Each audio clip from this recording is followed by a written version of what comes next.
નમસ્કાર, Sanjay maths and science એકેડમીમાં ફરી એકવાર આપનું સ્વાગત છે. આજે આપણે ગણિતની દુનિયામાં ઊંડા ઉતરવાના છીએ અને એક એવા પ્રમેયને સમજવાના છીએ જે ખરેખર ખૂબ જ શક્તિશાળી છે. એ છે અંકગણિતનો મૂળભૂત પ્રમેય. તો ચાલો સાથે મળીને આ ગણિતના જાદુને સમજીએ. જુઓ, આ કોઈ એવો તેવો સામાન્ય નિયમ નથી. આ તો ગણિતનો એકદમ પાયાનો સિદ્ધાંત છે. એમ સમજી લો કે આ દરેક સંખ્યાનો સિક્રેટ કોડ તોડવાની એક માસ્ટર કી છે.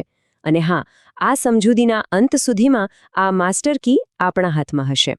ક્યારેય વિચાર્યું છે કે દરેક સંખ્યાનો પોતાનો એક સિક્રેટ કોડ હોય છે? એક આગવું ડીએનએ? હા, તમે બરાબર જ સાંભળ્યું. અને આજે આપણે એ જ સિક્રેટ કોડને ક્રેક કરવાના છીએ. તો સવાલ એ છે કે શું દરેક વિભાજ્ય સંખ્યાનું આવું કોઈ સિક્રેટ ડીએનએ હોય છે? અને જવાબ છે હા, બિલકુલ.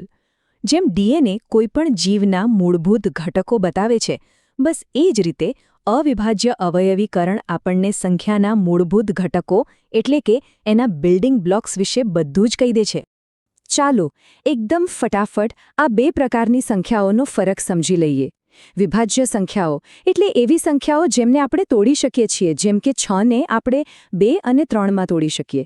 જ્યારે અવિભાજ્ય સંખ્યાઓ એ તો મૂળભૂત બિલ્ડિંગ બ્લોક્સ છે, એમને આપણે વધુ તોડી જ ન શકીએ, જેમ કે 2, 3, 5, 7. આ જ આપણા આજના હીરો છે. અને બસ અહીં જ એન્ટ્રી થાય છે આપણા મેઇન ટોપિકની, અંકગણિતનો મૂળભૂત પ્રમેય. આને સંખ્યાના કોડને સમજવા માટેના 2 સોનેરી નિયમો તરીકે વિચારો. એવા નિયમો જે ક્યારે નથી બદલાતા. આ પ્રમેય છે ને, એ 2 બહુ જ સરળ પણ એટલી જ મહત્વની વાતો કહે છે. પહેલી વાત, દરેક વિભાજ્ય સંખ્યાને અવિભાજ્ય સંખ્યાઓના ગુણાકાર તરીકે લખી શકાય છે. અને બીજી વાત, આ જે ગુણાકારનો સેટ છે ને, એ દરેક સંખ્યા માટે એક અને માત્ર એક જ હોય છે, બીજો કોઈ નહીં. એ અદ્વિતીય છે. આખા પ્રમેયનો સૌથી જાદુઈ અને સૌથી પાવરફુલ શબ્દ છે અનન્ય, યુનિક. આનો મતલબ શું? મતલબ એ કે કોઈપણ સંખ્યાના જે અવિભાજ્ય અવયવોનો સેટ છે ને, એ એકદમ ફિક્સ્ડ છે. બસ એ જ. એના સિવાય બીજું કોઈ જ કોમ્બિનેશન શક્ય નથી. અને આ જ તો આ પ્રમેયની અસલી તાકાત છે.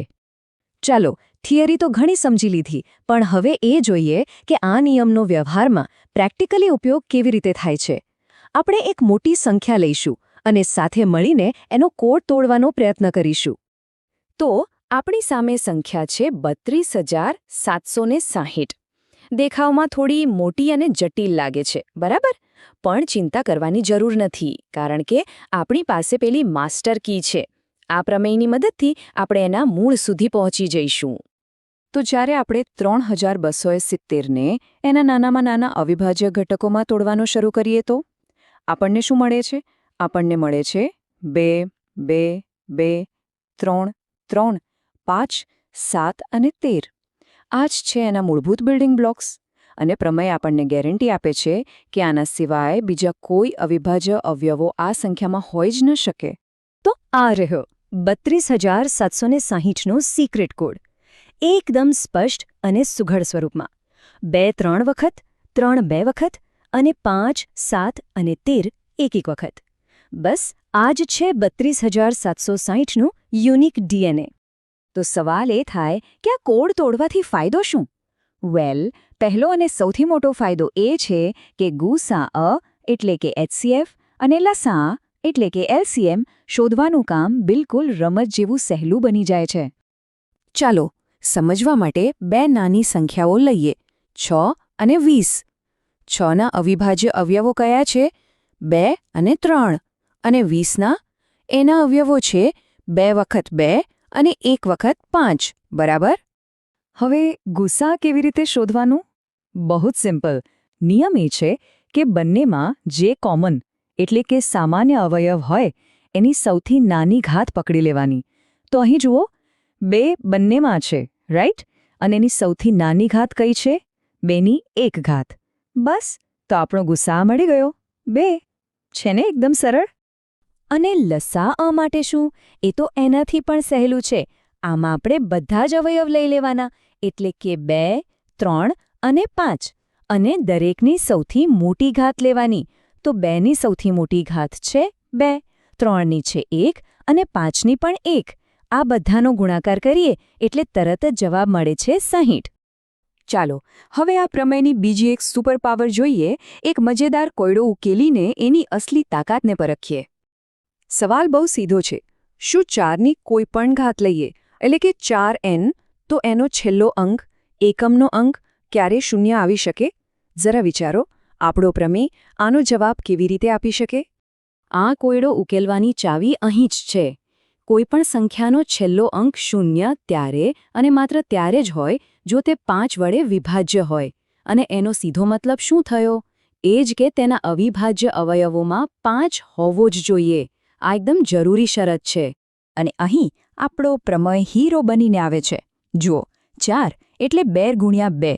તો 4nના અવયવીકરણમાં આપણે ગમે તેટલી વાર ગુણાકાર કરીએ ફક્ત 2 જ આવવાના છે.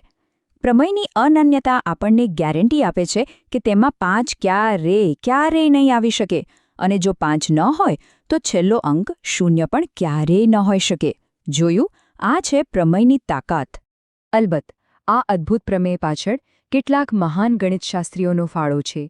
યુક્લિડે સૌપ્રથમ એમના પુસ્તક એલિમેન્ટ્સમાં આનો ઉલ્લેખ કર્યો હતો, પણ એની પાકી સાબિતી ગણિતશાસ્ત્રીઓના રાજકુમાર તરીકે જાણીતા મહાન કાર્લ ફ્રેડરિક ગોસે આપી હતી. તો ચાલો આપણે આજે જે પણ કંઈ શીખ્યા એનો એક ઝડપી સારાંશ જોઈ લઈએ, જેથી બધું આપણા મગજમાં બરાબર ફિટ થઈ જાય. 3 મુખ્ય વાતો યાદ રાખવાની છે. પહેલું, દરેક વિભાજ્ય સંખ્યા અવિભાજ્ય સંખ્યાઓના એક યુનિક સેટથી બનેલી છે.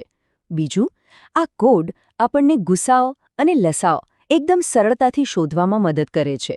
અને ત્રીજું, પ્રમેયનો જે અનન્યતાનો નિયમ છે એ ગણિતની સાબિતીઓ ઉકેલવા માટે એક સુપર પાવરફુલ ટૂલ છે. તો હવે જ્યારે આપણે જાણીએ છીએ કે દરેક સંખ્યાનો એક ગુપ્ત અને અટલ કોડ હોય છે, ત્યારે એ વિચારવા જેવું છે કે આ જ્ઞાનનો ઉપયોગ ગણિત સિવાય બીજે ક્યાં થઈ શકે? કોમ્પ્યુટર સાયન્સમાં, ઓનલાઈન સિક્યોરિટીમાં કે પછી ક્રિપ્ટોગ્રાફીમાં? વિચારજો, એના જવાબો બહુ જ રસપ્રદ છે. આ વિષયને આ રીતે સમજાવવામાં ખરેખર ખૂબ જ મજા આવી. જો આપને પણ આ વિશ્લેષણ ગમ્યું હોય અને કંઈક નવું શીખવા મળ્યું હોય તો લાઇક, શેર અને સબસ્ક્રાઇબ કરવાનું ચોક્કસ યાદ રાખજો.